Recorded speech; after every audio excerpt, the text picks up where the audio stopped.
who, as we heard, released his report and bemoaned the fact that processes are neglected in a number of places. So therefore, we are now very alert. We have become extremely alert and are making all our officials to make sure that we do comply with the PFMA, the various management systems that we have. And we also call upon the private sector, because it is not only people who are in government who are complicit in this.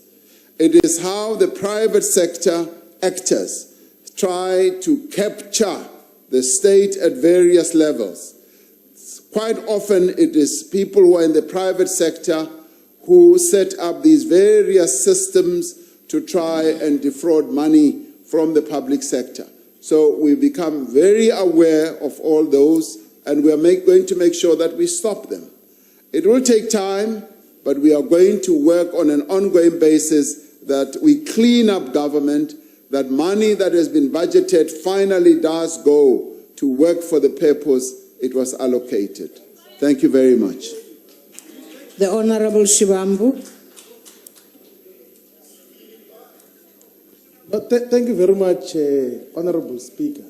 President, you can't claim the victory of the ANC on the fact that there's 8 million jobs more from 1994 to now. The population grew. Of course. It's obvious in terms of what happened. So yes. The jobs happened because the population size has increased. Yes. So the jobs that you can claim are the ones that you have created, are not the ones that, in terms of basic economic counting, it's not correct to just claim the jobs because the population grew. By possibly more than, by close to 20 million people. But one thing that I want to understand is that in the period where you were globetrotting, looking for the 1 trillion of investments, we lost 100,000 jobs. Yes.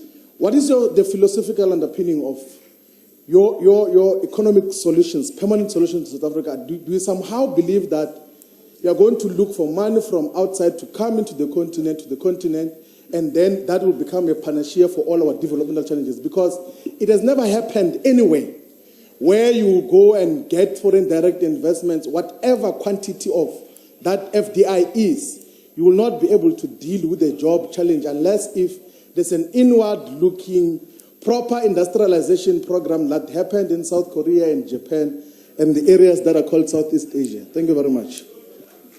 The Honorable the President. Honorable Shivambu, I don't even need to answer you because you are talking to my book. Because what we have said is that, in order for an economy to grow and in order for jobs to be created, you do need investment.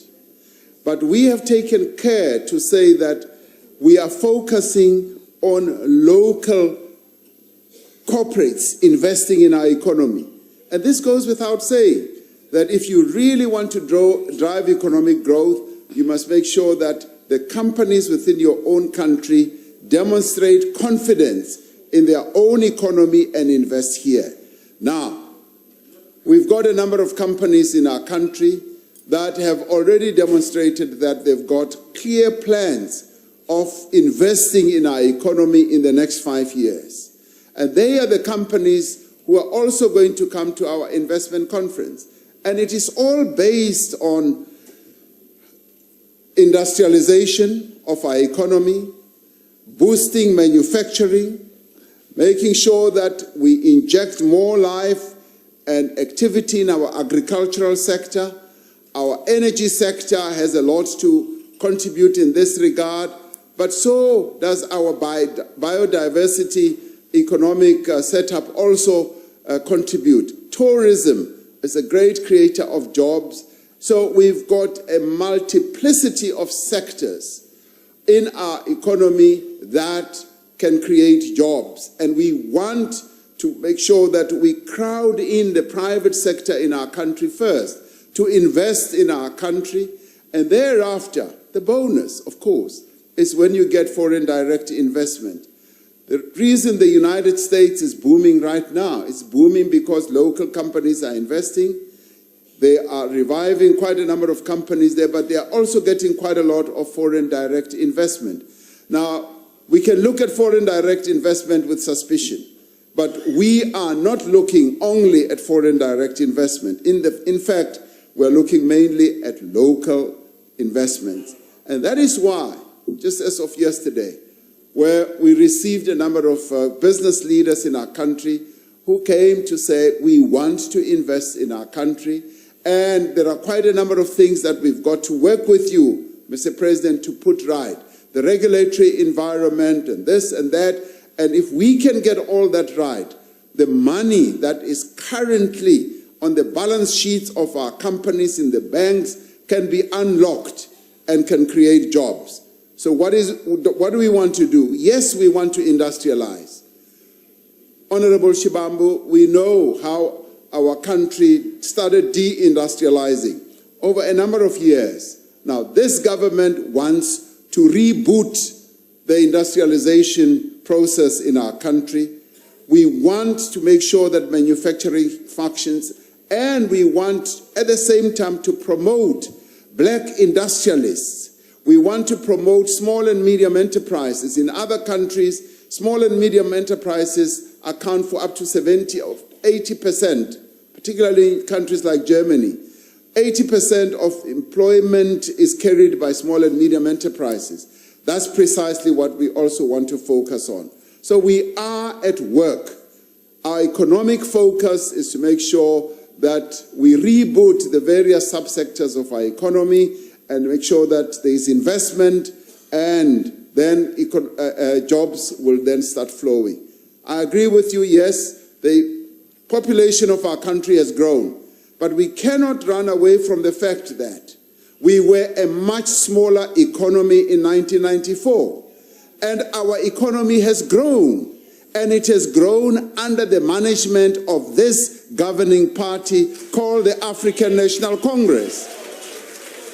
I know that many people want to wish that away. You cannot, unfortunately, wish it away. It is here, and it is here to stay, because we are going to make sure that we continue to grow the economy of our country and get rid of all the challenges that we have. So, if you like, Honorable Shibambu, you can wish us luck, because we are here to stay. Thank you very much. Honorable members, question number 15 has been asked by the Honorable EFF Mahlalela. The President.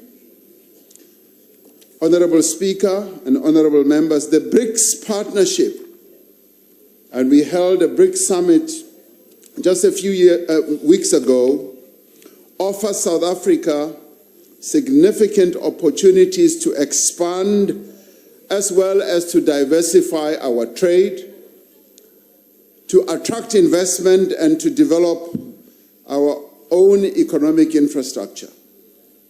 With a combined GDP of approximately $15 trillion, BRICS countries account for around 20% of gross global product, over 40% of the world population, and have collectively contributed more than half of world economic growth during the past 10 years.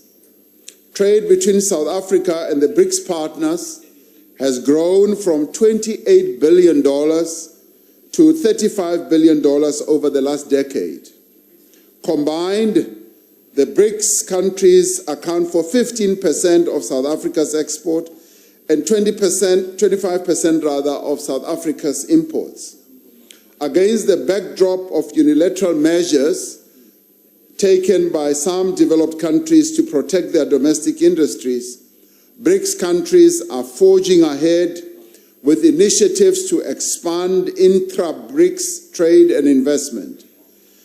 One such initiative is the China International Import-Export Expo, which will be held in Shanghai in November of 2018, which South Africa will use to quite good effect to expand the basket of products to export to China.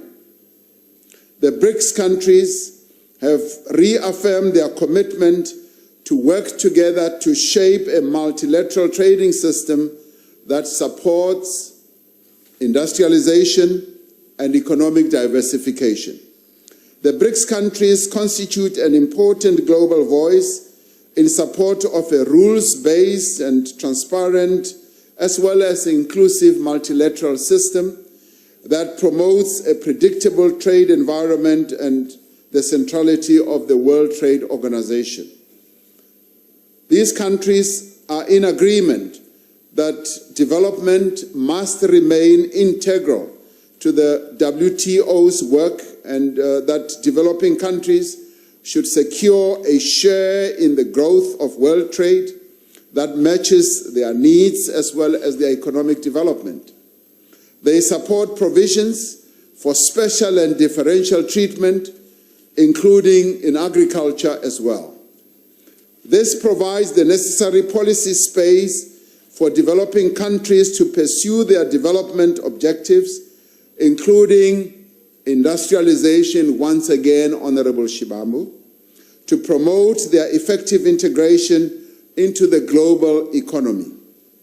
Individual BRICS countries are important and influential globally in their own name and right.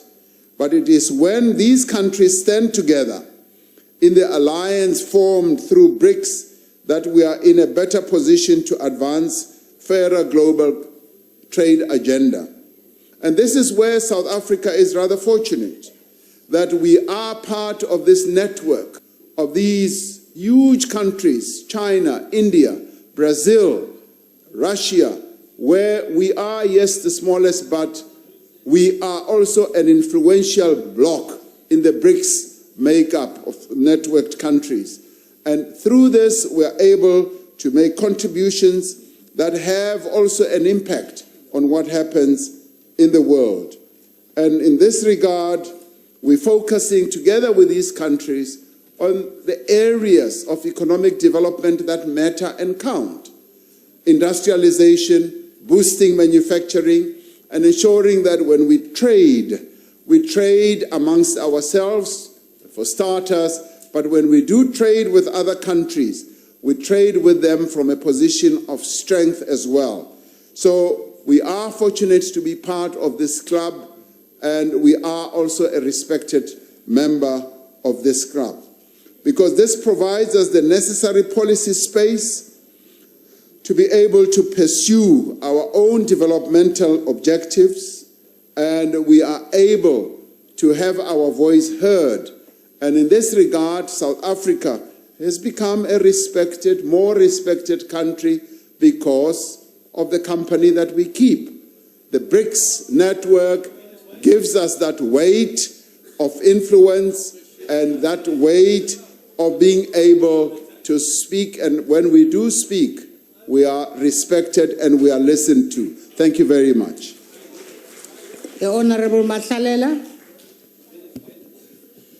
Thank you very much, Honorable Speaker. Well, angithathele lithuba ngibonge kumongameli ngalethi mpendulo lesakanekete tona.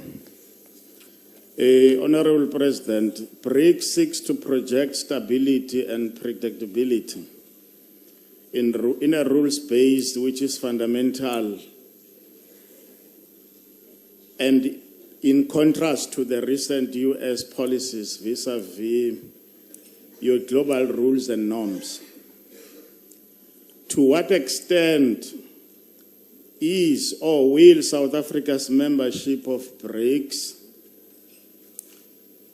since we became members 7 years ago, will contribute or is contributing towards a prosperous Africa, which is based on inclusive growth?